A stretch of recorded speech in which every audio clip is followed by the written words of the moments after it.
Hello everyone, Professor Hoffman with you. I just want to make sure everyone is going over chapters 9, 10, and 11 for our next test.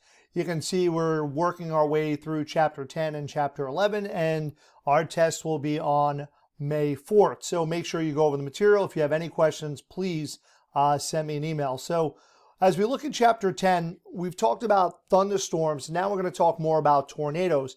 Make sure you understand what ingredients you need to get for a thunderstorm. What are the three stages of a thunderstorm?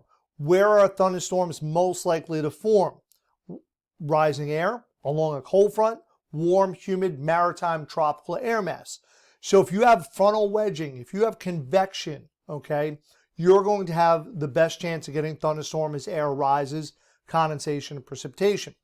And as that air rises, it interacts with the winds from above the ground and it can move them down to the ground, and then you can get a very strong thunderstorm. And don't forget, what is a severe thunderstorm?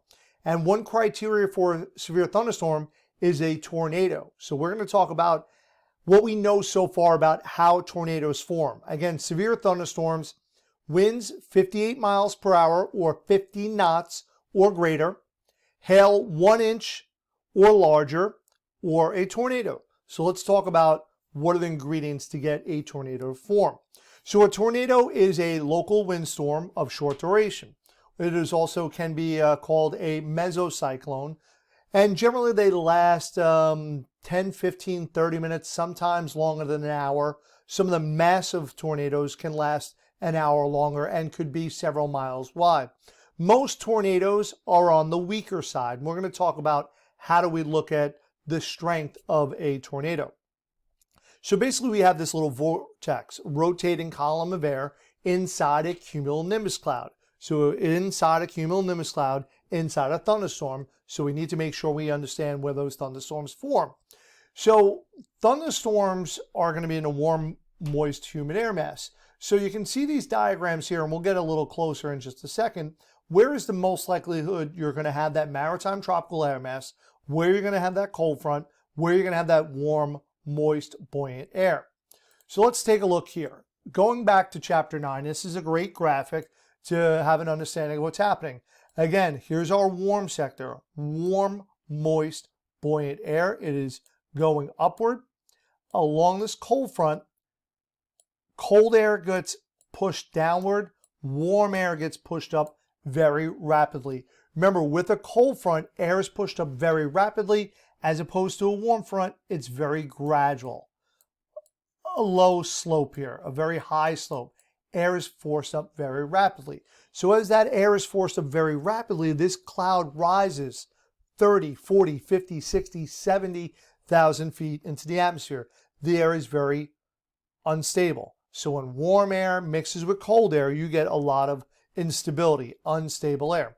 So as meteorologists, we want to find out where we're going to have these storms. Where is that warm maritime tropical air going to meet with that continental polar air? Remember, fronts are our boundaries.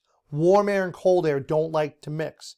Next time you have a warm glass of soda, pour it into ice, or pour ice or drop ice cubes into it, either or. You'll get the bubbling up, and that's the same thing in the atmosphere. So look for that warm maritime tropical air mass along cold fronts. That's where you have the best chance of seeing violently, rapidly air moving up. So this is kind of what a cumulonimbus cloud looks like. You have strong winds above the ground, you have mid-level winds, and you have air rising in from the ground as well. And you can see this little vortex inside the middle of this cumulonimbus. That is our mesocyclone. So mesocyclone, you remember, it's around for a short distance, going back to chapter 7. Short time frame, geographic distance, very small, okay? Time frame, very short. So inside our cumulonimbus cloud, we get rotation. And that rotation can come down to the ground. Once that rotation hits the ground, it has now become a tornado. Now, you see where it says upper level winds, 40,000 to 60,000 feet, 30,000, 10,000 to 20,000 feet. Above the ground, 40 to 60,000 feet, there's no friction. So you could have winds at 100 to 200 miles per hour in this location. So if you have the movement of the storm, winds coming down to the ground, you could have winds inside a tornado more than 300 miles per hour. Now, not every tornado has that. Most tornadoes have winds under 150 miles per hour. They're those EF1s and EF2s, but occasionally you can get very, very strong winds. So how does this all come into play? All right, so first, understand what's happening with the atmosphere. You have winds coming in from one direction. Ahead of a cold front, winds are typically south to southwest. Above the ground, behind a cold front, the winds are generally coming from the west-northwest. So that rotation moving through, that's where you're going to have some twisting. So right at the immediate ground first, you get some twisting in the ground, okay? That's what you see here. Above the ground, you have strong winds. At the ground, you have weaker winds, okay? Then what happens is, as the air is heated, it starts to rise. So that twisting at the ground now gets pushed upward, okay? As that thunderstorm is being formed, the cumulus cloud forms into the cumulonimbus cloud, air starts to rise, and as the air is rising, it's twisting with that updraft and downdraft. So what happens is, as the air is being pushed upward, it's now starting to rotate. And that's where we can get our mesocyclone. Mesocyclone, a very short, intense, low pressure system. Wrapping inside this thunderstorm, we have air going up, we have air going down. So here you can see you'll have air going up, you'll have air going down, and then you have this crosswind flow here. Think of a top, okay? Think of how you spin a top. That's kind of the animation of the atmosphere, the spinning of the top. Winds at one direction coming in here. See the wind flowing in this way. So when you have south to southwest winds at the ground and west to northwest winds above the ground, you get this kind of rotation here. So you get this mini intense cyclone inside this thunderstorm. So that's where we look for our rotation inside the thunderstorm. And Doppler radar can see how the winds are coming in one direction, okay, and going out another direction, or coming in from one direction and meeting another direction. So that's one of the things that Doppler radar helps us out. It lets us see the winds at around 10, 20 to 30,000 feet, and it can look for this little rotation here as the air is coming in and as the air is going down, okay? So that's kind of what happens with the formation of a thunderstorm. The air is being cycled as it's going upward and moving around. So what happens is, as that air goes up and down, it ends up like this. So this barrel of air, with stronger winds on top, weaker winds on bottom, it starts to spin. If you were to take a little, let's say a water bottle here, it starts to spin with the winds at different levels. You would have this rotation. The top spins much faster, you get this rotation. Thunderstorm forces the wind upward, and now you get these rotating winds going up through the thunderstorm. Then the downdraft will pull that rotating column down to the ground. Now, if that rotating column doesn't hit the ground, that is called a funnel cloud. So towards the bottom of the cloud here, if this rotation does not hit the ground, it's called a funnel cloud. If that rotation makes contact with the ground, that's where we have our tornado. So a lot of times people say they thought they saw a tornado, and what they're actually seeing is this thunderstorm, the bottom of the cloud actually rotating. And it could be several thousand feet up in the air. So to have a tornado, this rotation, this mesocyclone, that airflow needs to hit the ground. If it doesn't hit the ground, it could be a funnel cloud. So that's kind of how we start to see the formation of our tornado forming in a very warm, buoyant air mass ahead of cold fronts typically. Okay, stronger winds above the ground, weaker winds at the ground, coming in from a certain direction. The faster winds start rotating the air at the ground. Above the ground, as the air is being heated, it's being pulled upward. So you have winds from one direction at the ground, winds from another direction above the ground. Okay, now you have that spinning of the air, and that downdraft, as it's starting to rain, or the air is being cooled and pushed downward, that's how that rotation of a column can hit the ground. Again, if it doesn't hit the ground, it's a funnel cloud. Once it makes contact with the ground, it now becomes a tornado. So looking for that warm sector on a weather map. Remember from chapter 7 and chapter 8 and a little bit of chapter 9, synoptic scale weather map. Where's the warmest, most buoyant air, and 4 ways to get air to rise. So one of the ways we look is along a cold front. So that's what we're looking at. As the cold air, okay, meets with the warm air with fronts is pushed up very rapidly, and that's where we get our rotating column. So you can see this image right here. You have winds from one direction at the ground, winds from another direction above the ground. That's where you get that rotation column. Then, as the ground is heated, the air starts to rise. And then as that air starts to rise, okay, now you have this column of twisting air. And what could help is the downdraft of that thunderstorm could help force that rotating column down to the ground. Now, most tornadoes are of the weak variety, what we'll call an EF0 or EF1. We'll get to those in a minute. That's a weak tornado. Generally, you're looking at winds at around 65 to 80 miles per hour. A strong tornado, okay, now we're looking at an EF2 or EF3. Now we're looking at winds 125, 130, 150 miles per hour. Winds are starting to get much faster, okay? Violent tornadoes, less than 1% of all violent tornadoes, okay? But this is where most of the deaths occur. Now you're talking winds 150, 170, more than 200 miles per hour. Those are violent tornadoes. They can last longer than an hour. So they can last longer than an hour. And look at that, winds greater than 166 miles per hour.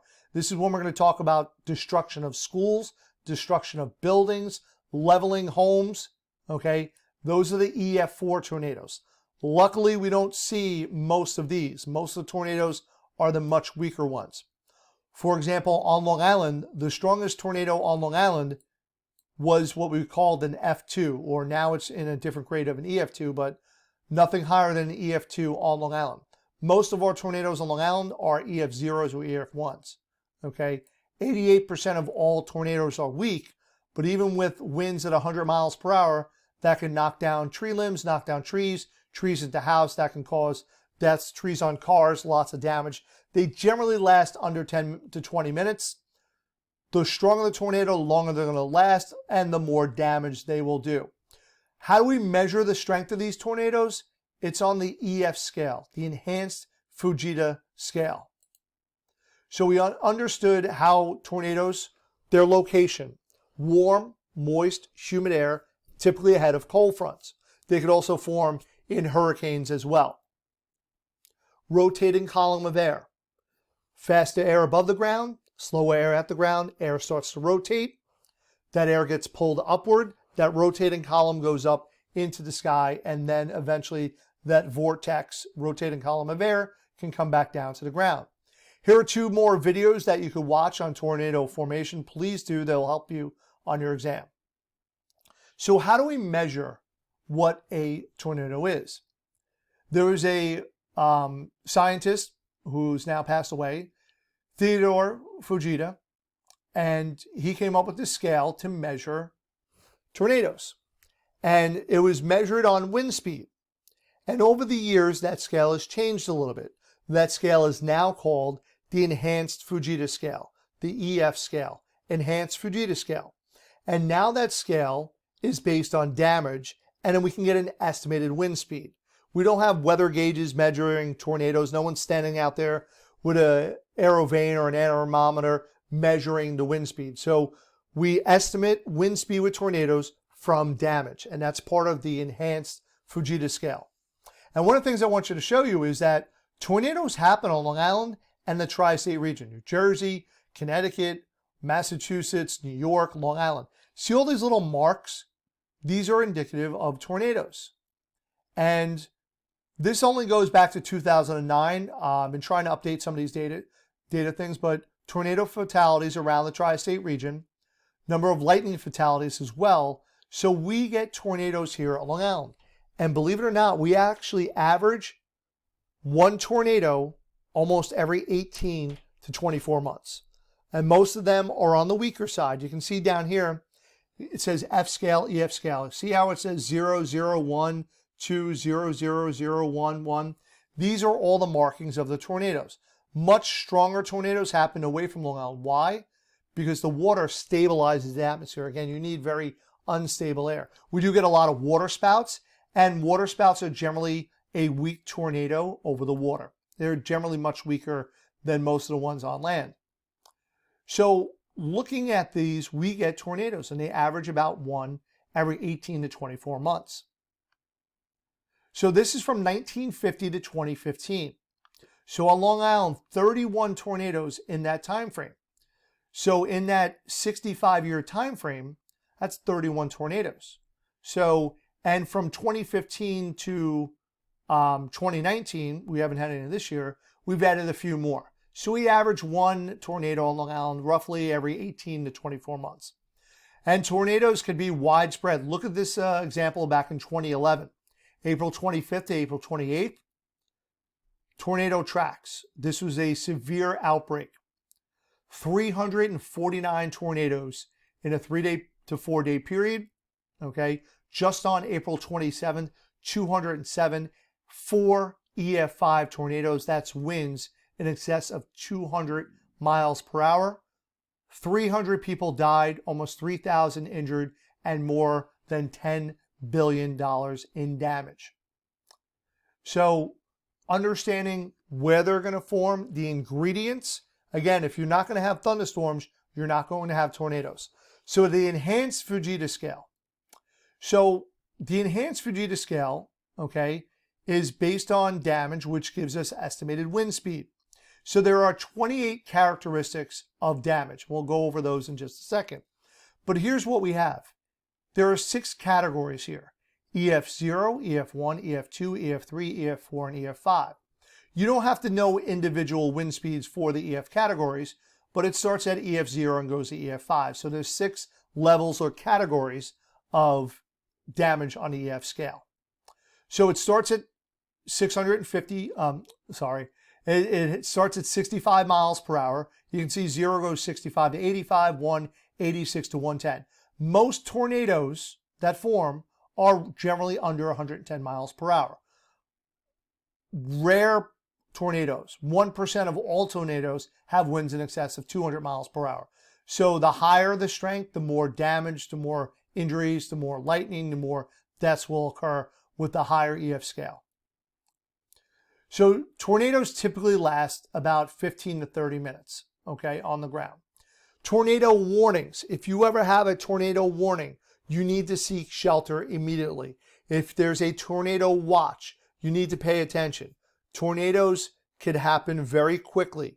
You could be in a tornado warning area. There's nothing on your block, but the next block over, a tornado can occur. They can happen in a very short period of time, and they're very strong. And on the enhanced Fujita scale, how we measure them, EF0 to EF5, okay?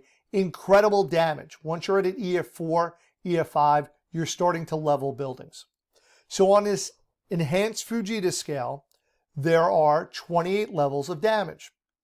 So on the left, you have the number, okay? So there's 28 scales. Damage indicator, this is just an abbreviation when we look at a chart. You know, what is that building that is damaged? Is it a motel? Is it a strip mall? Okay. Is it a mobile home? What type of mobile home? So these are the things that once the tornado does its damage, scientists from the National Weather Service go out, they look at that damage. So again, there's 28 characteristics of this damage. So let's take a look at this right here. You see where it says low-rise school, junior high, or senior high. Farmingdale State College looks very similar to a junior high or senior high. Basically has 2 levels, has walls, you know, a couple flights of stairs, it has a basement. So we're going to look at some of the damage indicators of number 16. So how do scientists figure out how fast the wind speeds are? So after the tornado occurs and everything is safe, everything is stable, National Weather Service meteorologists go out, they look at the damage, what kind of damage, and then they go, okay, well, it was this type of building or there was this type of damage. So for example, let's say Farmingdale State was damaged in a tornado. Scientists would go out, they would look at what type of damage. So general description of the building, a large 1 or 2 story building with flat roofs. It has gymnasium, classroom wings. So this is typical what Farmingdale State College looks like. So if you look down here, okay, it tells us what kind of damage here is. Let's see if I can make this a little bit bigger. So damage description. The DOD is the degree of destruction or degree of damage, 1 through 11. Threshold of visual damage. Okay, there's a little bit damage there. Broken windows. Exterior door failure. Okay. Uplift or collapse of light steel structure. Collapse of walls on the top floor. So if we were in Farmingdale and the walls were leveled, most interior walls were top floor collapsed, this is what scientists estimate the wind speed to be at. Okay. You have the lower boundary and the upper boundary. So let's say one of the walls fell down, okay? So the lower boundary would be 85 miles per hour, the upper boundary would be 119, and the estimate wind speed would be at about 101 mile per hour. So I want you to remember that, okay? 108 miles per hour. So in this category here. So uplifting of metal roof decking, significant loss. So that'd be the top of the building. And then if the wall started to have damage and fall over, that's what we're looking at. Generally 100 to 110 miles per hour. Now, if most interior walls of the top floor collapse, we're talking about all the walls. Now we're looking at much stronger. So if all the walls would collapse, and then if the whole building got leveled, you would be looking at winds at 192 miles per hour. So where does that leave us on our scale?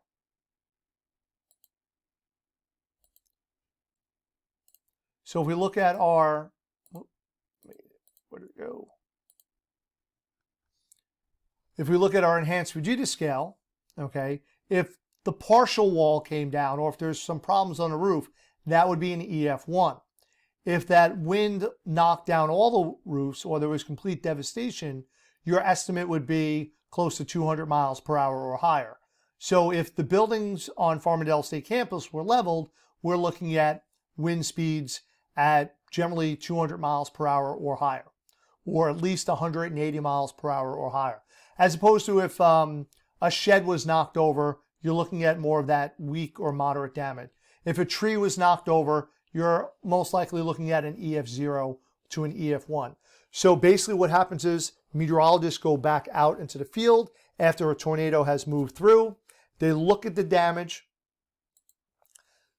and they look at that degree of damage and what happened, what was leveled, what was there.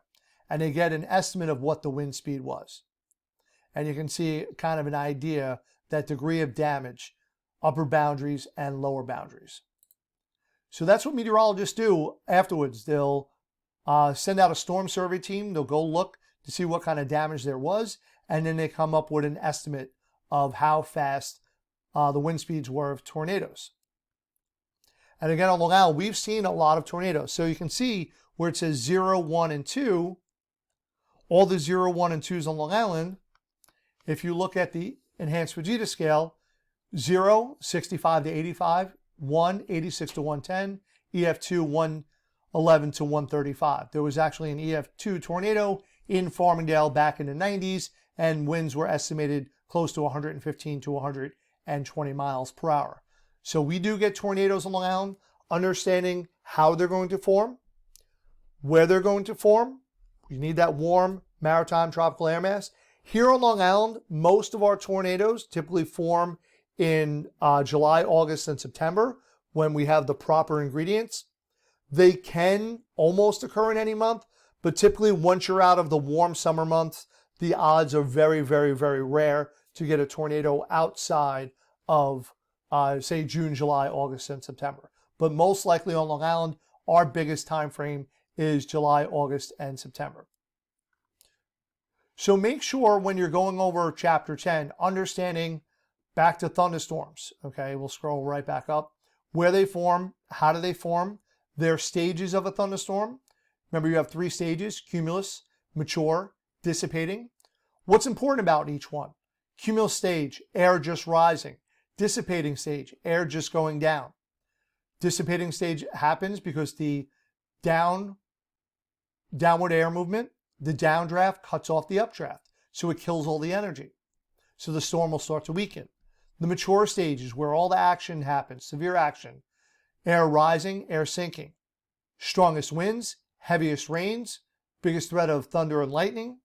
And this is where your tornadoes would form. Also your hail in that mature stage.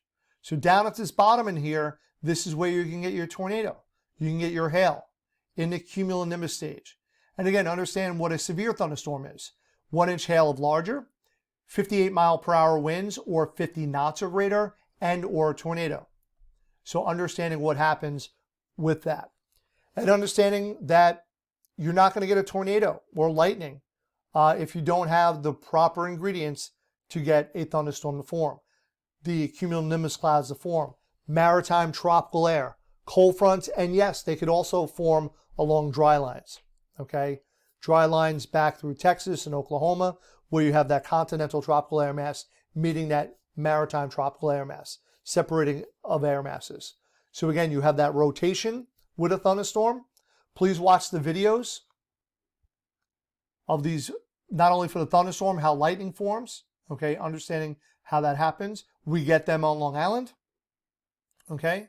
And understanding the enhanced Fujita scale. Make sure you know how to spell it. Spelling does count for the enhanced Fujita scale, okay? And there's 6 levels or 6 categories: EF0, EF1, EF2, EF3, EF4, EF5. The strongest damage comes from EF5, but they only occur about 1% of all tornadoes. Most of the damage comes from EF0 and EF1, which are generally winds between 65 and 110 miles per hour. So again, go over chapter 9, chapter 10, okay? Understand the videos, understanding where you have the potential of unstable air. Remember chapter 4, where is air rising? Where do you get condensation and precipitation? So make sure you go over the basics, okay? Read the textbook, go over your notes. You can go over these PowerPoint presentations as well. Understanding where thunderstorms will form, where will they dissipate, can they get tornadoes, where will tornadoes form, understanding the life cycle of the thunderstorm. So please, if you have any questions, please get back to me, read the textbook, go over the class notes, and also watch the videos. All right, everyone, thank you very much. We'll get on to chapter 11 next.